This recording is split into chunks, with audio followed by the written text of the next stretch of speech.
Which is the best nation for you to grind? What is the nation that you should grind first? We're gonna try to answer these questions again with a revision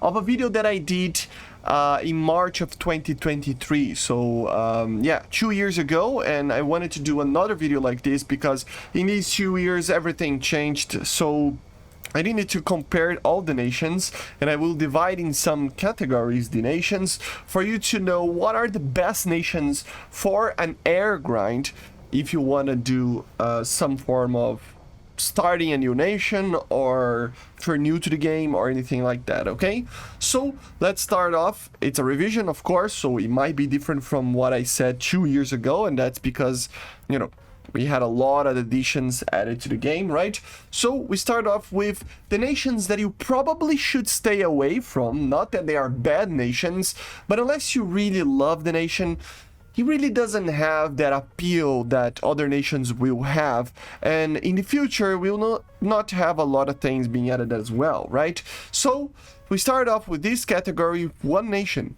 Japan. Japan is a nation that a lot of times, unfortunately, gets a little bit left out, not only because maybe other nations have more players playing and maybe they want to focus on that or something, I don't know exactly, but the major thing here is that it doesn't have a lot of options. Of course, with Thailand being a thing right now, it increased a lot of the options that Japan had, but even then there isn't a lot in the future, and the aircraft that we have that in that tech tree are not that unique. You know, it is a cool tech tree to have, as all tech trees have some form of cool aircraft, especially up to rank 4 or even 5. This nation has some very interesting jets and props, you know, but in closer to rank 6, 7 and 8, so closer to top tier, it becomes basically copy-paste or very minor differences to other nations, right? So at the end of the day, unless you really love Japan, you really want the Mitsubishi F2 or something like that, it really is not that great to grind the nation. It is good if you like a challenge a little bit, but not by much, you know, and it's, you know, you gotta love the nation to get that. It's just as plain as like that, okay? Then we go for the second category, going up a little bit in level over here. Nations that are good, but have a little bit more of a challenge. You know, they're nations that don't have a lot of potential for the future.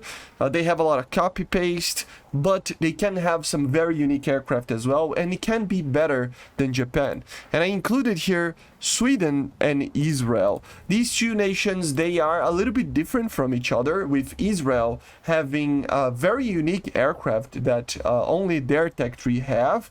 But at the end of the day, in the upper ranks, it will be kind of not future-proof, you know. The only thing that we can have right now there is basically the Gripen E and then an F-35, and that's it, you know. So it's not a tech tree that will have a lot of potential for the future. The aircraft are not the easiest to fly, so if you like a challenge, this is very good for you, but for the average player, it is a hard nation to fly sometimes.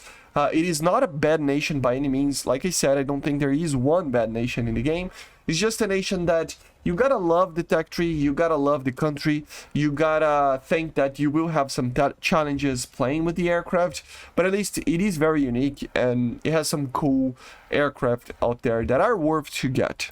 Okay, and the Israelis are a little bit different. You have a lot of copy paste, that's why it's not that worth it, but it has a little bit of a difference in the upper ranks, which can be very cool, like different variants or different missiles, stuff like that, from these jets that become a little bit cooler to get if you already have the other nations, right? So it can be great to get it. It can be difficult in the rank 5 and 6 to get good aircraft there. The Mystère, Super Mystère are difficult aircraft to fly, but in a general sense, it is a challenge. But at the same time, you don't have a lot of aircraft to grind, so it can be a good nation, but you probably should stay away from it if you are a new player. If you already has one of the best nations in the game, then you can get it to have this different flavor to the same aircraft that you were already flying, okay?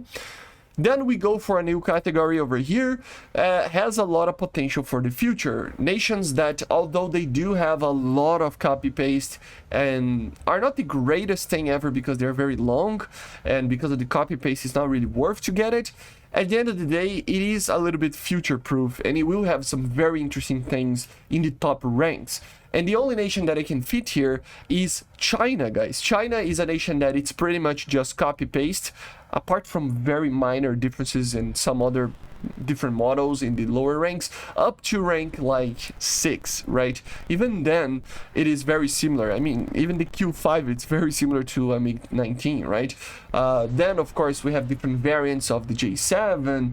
Then we start to have the J8s, the J10, the J11. So yeah, it's a very easy nation to grind because it's a lot of copy-paste. It's aircraft that you already know and love, and it's good aircraft, proven aircraft for the majority of the tech tree.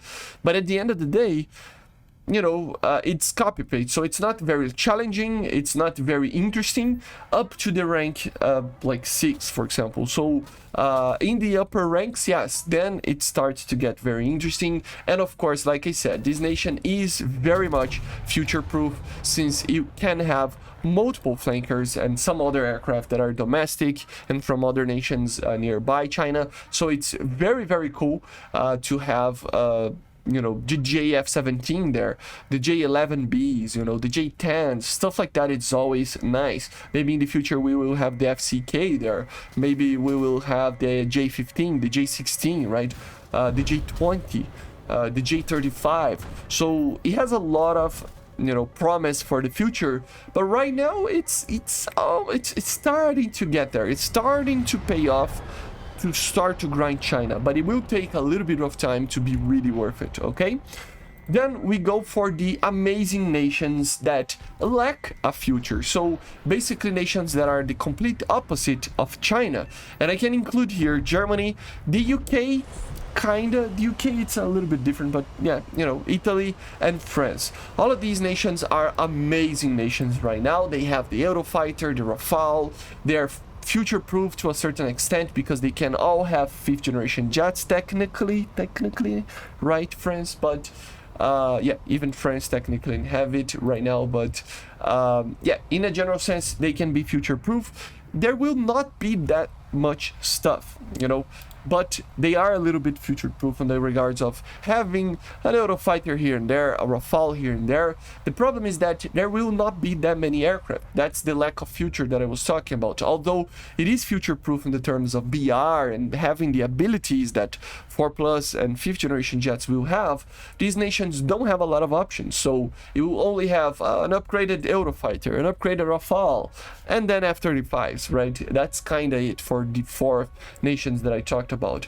In the earlier ranks, they can be very unique as well. All of the nations are very unique, you know, more or less, but in a general sense, they can be very unique, especially Germany, I would say, the British, of course, you know, the Italians, it's a mix, but they are very unique to a certain extent. The French, very unique to a certain extent as well. They have a lot of copy-paste, but they can be very unique. It's a very big tech tree right now, right? So these 4 nations, like I said, they are very complete tech trees. It's worth to get them. You can even have one of these as your main nation and you will be fine. You will get additions eventually. The only problem, again, there is a lack of options for the future, although it is future-proof, like I said, on ability and, you know, on the aircraft itself. It will be good enough for always have a top-tier jet in the top ranks of War Thunder. At the same time, these nations lack the option, so they will not have 5-6 aircraft being added. You know, they will have 2 or 3 max and copy-paste from what we already have in the game, right? So yeah, it's great nations, but just have in mind that they will not be that unique on the additions in the future, okay? And then the 2 best nations that I need to talk about, obviously, guys, the US and the USSR. Years pass by and it's still basically the same story, right? The United States and the USSR are the 2 best nations for you to grind. Why is that? Well, the first thing is that they are unique enough. They are from where these aircraft, for the majority of the copy paste that we have in the game, come from, right? And with that, you have normally the better versions, or with better missiles, or better weaponry, etc., etc., right? Together with that, they, throughout the whole tech tree, from rank 1 to rank 8, they are very complete with different types of aircraft that you can get. You have always something that it's good at its BR. Yeah, people complain about here or there in a certain BR, but in a general sense, these two nations have a very good potential of always having something that you're gonna like to fly throughout the whole tech tree until you get to the top ranks. And even in the top ranks, you are always future-proof as well, right? I mean, these two nations are probably the ones that will get the fifth generations first. They are the ones that get the better missiles first, the better aircraft. Normally, they are the ones that get the things first, okay? So you will always have one thing or the other. So at the end of the day, in my opinion, I still believe, first of all, if you're new to the game, get the USA or the USSR first. These are the two nations that you need to get to always be engaged and always have something to have that it's new, that it's fresh, that it's you know, good enough for the BR or top dog or anything like that. They always have something that can do a lot of damage, right? And at the same time, if you have the USSR, for example, go ahead and fly the US. Get all the aircraft in the US. You will not only be able to have a lot of fun because it's a very different style of aircraft, you will always have a little bit of a teaching mechanism for you to grind or to use your own aircraft that you love. For example, like I was saying, if you like the Russians so much, get the Americans to know how the Americans play, how it is to fly an American aircraft, what are the weaknesses that you need to use to win a dogfight or anything like that. It doesn't seem like a big thing, but especially in props and early jets, this is a big thing for you to understand and get better flying these jets, right? If I would choose one nation to grind first, I would always say the USSR, because they have something very unique to their guns. Throughout the whole tech tree, they have very low ammunition, very high damage guns normally, okay? Which means that you normally learn how to save ammo. This is a very good thing for you in a general sense for any aircraft. So I always think that the USSR is a better nation for you to grind first if you are a new player because of that. It is kind of a very steep but worth it learning curve that will make you play better in other nations that have a lot more ammunition and are very easy to use. Some of these aircraft can be difficult to aim because of these low ammunition, high caliber guns, right? So yeah, basically this is it, guys. So always get US and USSR first, Germany, UK, Italy, France later, China after that, and then Sweden, Israel, and later Japan. Only if you really like these nations, if you want a challenge or something like that. Because if you have one of these nations as your main nation, be aware that you're not gonna get a lot of things each patch, that it will take time for you to get top tiers, that you're normally gonna be a little bit left out for the main updates. And yeah, it's just not worth it unless you already have other nations or you really love these nations. Maybe you are from these nations, right? If I was from these nations, of course I'm Brazilian, if I had Brazil in the War Thunder, we would be the first nation that I would grind, right? But you get what I say, right? But basically this is it. I hope you enjoyed. Make sure to subscribe, leave a like, leave a comment, and bye guys. I see you guys on the next one. Hopefully you enjoyed, and bye.